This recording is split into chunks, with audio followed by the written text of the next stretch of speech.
Pemirsa, gempa magnitudo 6,2 mengguncang Majene, Sulawesi Barat. Sebelumnya, kawasan tersebut juga diguncang gempa 5,9 pada Kamis kemarin. Gempa bertitik pusat 6 km timur laut Majene dengan kedalaman 10 km.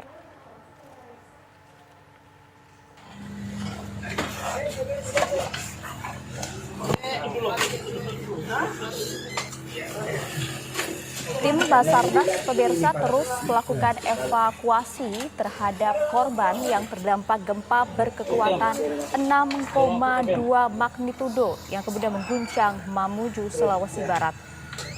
Dan gambar ini merupakan gambar yang baru saja kami dapatkan dan merupakan gambar amatir langsung dari lokasi.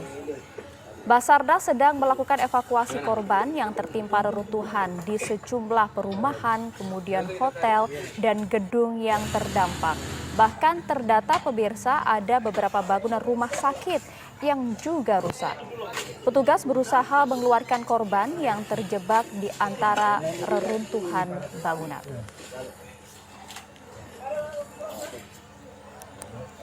Data yang kami dapatkan dari Sekda Sulawesi Barat yaitu Muhammad Idris, pemirsa, ada setidaknya sudah ada 7 korban yang meninggal dunia atas kejadian ini yaitu yang berada di wilayah Mamuju, Sulawesi Barat. Dan untuk di wilayah Majene, untuk konfirmasi data jumlah korban hingga saat ini masih terus didata oleh pihak pemerintah setempat.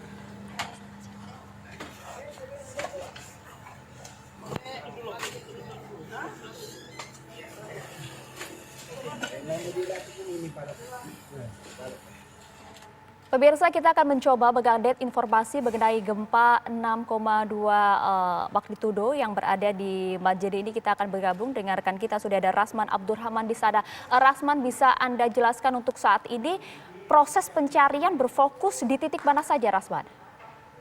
Ya, rekan Maria dan pemirsa TV One, dapat saya kabarkan saat ini saya berada di wilayah Kecamatan Sendana, Kabupaten Majene, di mana di wilayah ini yang masih ada jaringan sinyal untuk jaringan telekomunikasi. Untuk di wilayah Kecamatan Marunda sendiri yang menjadi pusat gempa 6,2 magnitudo dini hari tadi itu jaringan telekomunikasi sama sekali terputus, jaringan listrik juga terputus. Dapat kami kabarkan data Badan Penanggulangan Bencana Kabupaten Majene sendiri mencatat sudah ada 8 korban jiwa yang berhasil dievakuasi dari rumah warga yang tertimbun reruntuhan.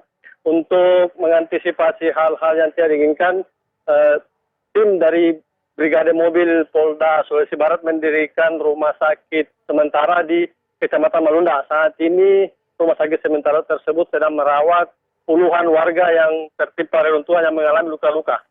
Sejumlah warga mengalami luka di bagian kepala akibat tertimpa reruntuhan.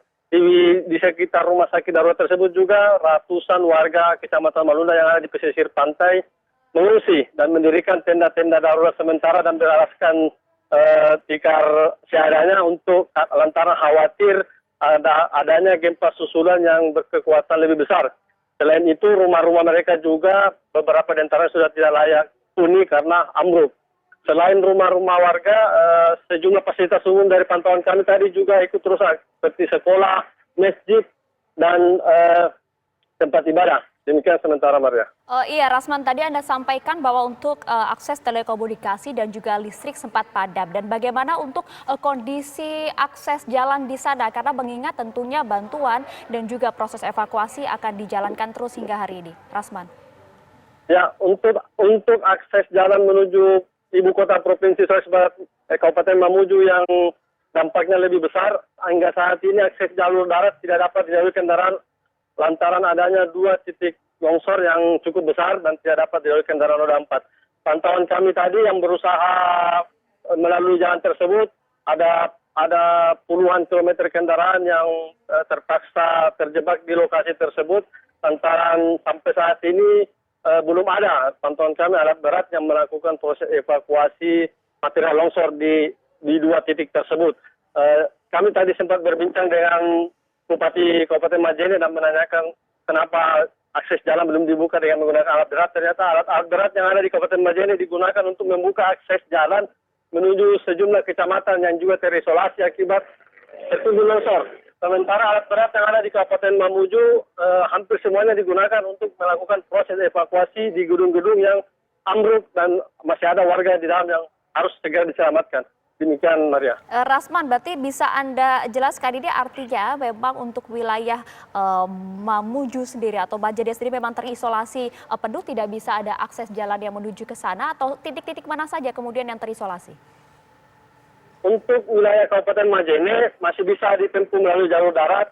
Kalau untuk wilayah Kabupaten Mamuju, untuk jalur darat harus memutar hingga ke melalui Kabupaten Mamasa, terus turun ke Lakahan dan masuk ke Kota Mamuju. Bisa juga lewat udara karena informasi yang kami dapatkan Bandara Udara Tanpa Padang Mamuju masih bisa didarati oleh pesawat.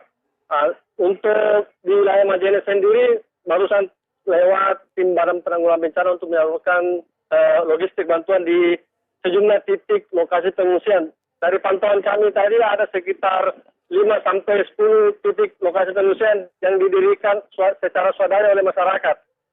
Mereka saat ini membutuhkan bahan makanan, pakaian, hingga obat-obatan karena beberapa di antara juga mengalami luka-luka ringan akibat tertimpa reruntuhan gempa yang terjadi di hari tadi. Demikian, Maria.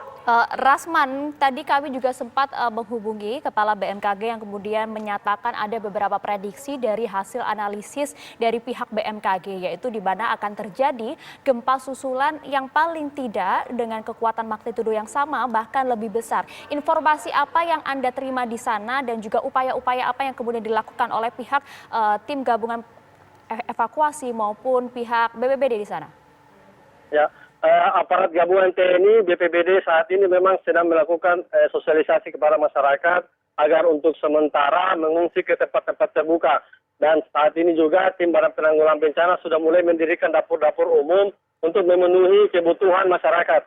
Di beberapa titik kami melihat sejumlah personil TNI Polri juga berjaga. Tim dari Brimopolda Sulawesi Barat juga mengerahkan satu unit kendaraan yang di mana di kendaraan tersebut terdapat genset untuk menerangi lokasi pengungsian yang terbesar yang ada di wilayah Kecamatan Malunda. Demikian, Maria. Rasman, bisa Anda jelaskan untuk lokasi pengungsian sendiri berada di titik mana dan kemudian apakah ini merupakan bangunan gedung atau seperti apa?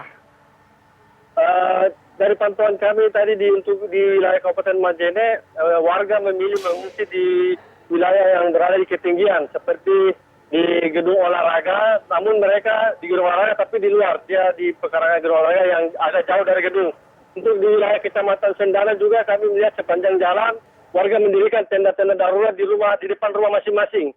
Ada untuk di wilayah Kecamatan Malunda yang menjadi titik longsor dan pusat gempa, di sana terdapat warga mendirikan posko sementara, posko darurat di sejumlah halaman sekolah. Jadi mereka berharap agar tim Badan Penanggulangan Bencana mendirikan tenda yang lebih layak agar pada saat hujan, apalagi saat ini kondisi cuaca di wilayah Kabupaten Majene terus diguyur hujan, agar mereka tidak kehujanan saat hujan karena tenda yang mereka gunakan hanya tenda-tenda darurat sementara. Demikian. Ya, sejauh ini ada tenda-tenda darurat, kemudian juga beberapa warga mengungsi di wilayah perbukitan atau wilayah ketinggian begitu. Sedangkan tadi himbauan dari pihak BMKG diharapkan warga ini dihimbau untuk berada atau mengungsi di lokasi-lokasi tanah lapang yang kemudian posisinya jauh dari pegunungan atau perbukitan dan juga area pantai serta gedung-gedung tinggi. Apakah ada upaya mitigasi yang saat ini sedang dilakukan oleh pihak BPBD untuk kemudian memindahkan atau mengevakuasi warga dari lokasi sebelumnya? Untuk saat ini kami melihat tim Badan Penanggulangan Bencana TNI Polri sudah melakukan mitigasi bencana dengan menghimbau masyarakat. Hanya saja gelombang pengungsian dari wilayah-wilayah pesisir pantai Majene masih terus terjadi. Yang kami lihat di lapangan hampir ribuan warga terus berdatangan di lokasi pengungsian, namun mereka memilih lebih banyak, kami pantau di lapangan, mereka memilih lebih banyak mendirikan tenda-tenda darurat di ketinggian karena isu terkait adanya tsunami dan ombak besar yang akan menghantam pesisir pantai itu masih sangat masif di wilayah Majene panjang pesisir pantai. Dan mereka memilih mengungsi bukan di tanah lapang yang datar tapi di tanah lapang yang berbukit begitu. Demikian. Ya, baik Rasman. Kemudian ini kita ketahui dampak kerusakannya cukup besar, cukup luas. Anda bisa gambarkan kepada kami titik mana yang kemudian menjadi titik terdampak terparah dan bahkan juga masih terisolasi hingga saat ini? Kalau untuk di Kabupaten Majene, informasi yang kami dapatkan tadi dari tim Badan Penanggulangan Bencana, satu kecamatan itu, yakni Kecamatan Ulumanda, sampai saat ini masih terisolasi dan alat berat sudah dikerahkan ke sana untuk membuka akses jalan. Terus wilayah Kabupaten Mamuju untuk jalur darat juga masih terisolasi karena jalur Trans Sulawesi ada 2 titik longsor besar yang hingga saat ini belum dapat dibuka oleh aparat gabungan. Untuk titik lokasi terparah itu terjadi di Kota Mamuju, di ibu kota Provinsi Sulawesi Barat, di mana ada rumah sakit swasta yang ambruk hingga rata dengan tanah, ada hotel yang juga rusak berat, ada tempat-tempat ibadah dan banyak bangunan rumah warga yang hampir rata dengan tanah dan hingga saat ini masih terjebak di dalam reruntuhan dan masih dalam proses evakuasi. Untuk di Kecamatan Marunda sendiri, dari pantauan saya tadi ada sekitar ratusan rumah warga yang mengalami rusak ringan, rusak sedang hingga rusak berat. Nah, warga-warga yang rumahnya rusak berat inilah yang memilih mengungsi ke lokasi tanah lapang yang berada di ketinggian karena khawatir, apalagi ada informasi yang beredar bahwa akan ada gempa susulan yang minimal kekuatannya sama dengan yang terjadi Jumat dini hari tadi. Demikian. Iya, Rasman, kemudian untuk saat ini proses yang dilakukan atau upaya-upaya mitigasi yang dilakukan oleh pihak BPBD terfokus kepada apa? Karena jika tadi laporan Anda mengatakan ada beberapa titik longsor, kemudian juga sebagian fasilitas umum juga turut rusak dan juga proses evakuasi terhadap warga masih terus dilakukan. Kalau Badan Penanggulangan Bencana Majene sendiri hari ini saya melihat fokusnya terhadap pengungsi yang sudah berjumlah ribuan yang ada di sepanjang jalur lintas barat Sulawesi. Jadi Badan Penanggulangan Bencana sambil menyalurkan bantuan, melakukan juga mitigasi bencana dan menghimbau kepada warga agar tidak kembali berada di pengungsian dulu dan tidak kembali ke rumah. Mengingat adanya informasi akan adanya gempa susulan yang berkekuatan lebih besar. Warga juga memang memilih tidak kembali ke rumah dan hanya pulang untuk mengambil bahan makanan karena tadi pagi belum ada bantuan logistik dari Badan Penanggulangan Bencana. Demikian. Ya, hingga saat ini bantuan logistik terus dinanti oleh para warga. Apakah Anda kemudian juga sempat berbincang dengan para warga yang saat ini mungkin sedang berada di lokasi pengungsian terkait dengan informasi adanya gempa susulan yang dimungkinkan akan terjadi dalam beberapa waktu dekat? Respon mereka seperti apa, Rasman? Untuk di wilayah kabupaten, di wilayah Kecamatan Marunda yang menjadi titik pusat gempa, warga di sana sama sekali tidak mengetahui kalau bakalan ada gempa susulan karena di sana sama sekali akses komunikasi terputus. Tidak ada jaringan telekomunikasi, tidak ada, dan jaringan listrik juga masih terputus. Dari pantauan saya tadi, beberapa tiang listrik itu ambruk hingga menutup badan jalan dan pihak belum ada juga di lapangan. Saya lihat pihak dari perusahaan listrik negara yang memperbaiki jaringan listrik yang hingga saat ini masih putus. Baik, terima kasih laporan lengkap ya Rasman Abdurrahman melaporkan langsung dari Majene, Sulawesi Barat. Tetap jaga kesehatan. Terima kasih. Pemirsa, Badan Nasional Penanggulangan Bencana melaporkan korban meninggal dunia akibat gempa yang terjadi di Majene, Sulawesi Barat berjumlah 4 warga. Sementara warga yang mengungsi saat ini berjumlah 3.000 jiwa. Kepala BNPB dan Menteri Sosial siang ini telah bertolak ke lokasi gempa di Majene. Baik, pemirsa TV One, pertama kami ingin melaporkan dari Pusat Data Informasi dan Komunikasi Kebencanaan BNPB memberikan laporan bahwa saat ini kami menerima ada 4 orang meninggal dunia, sekitar 637 orang dalam kondisi luka-luka, dan saat ini ada sekitar 3.000 masyarakat yang mengungsi di Majene.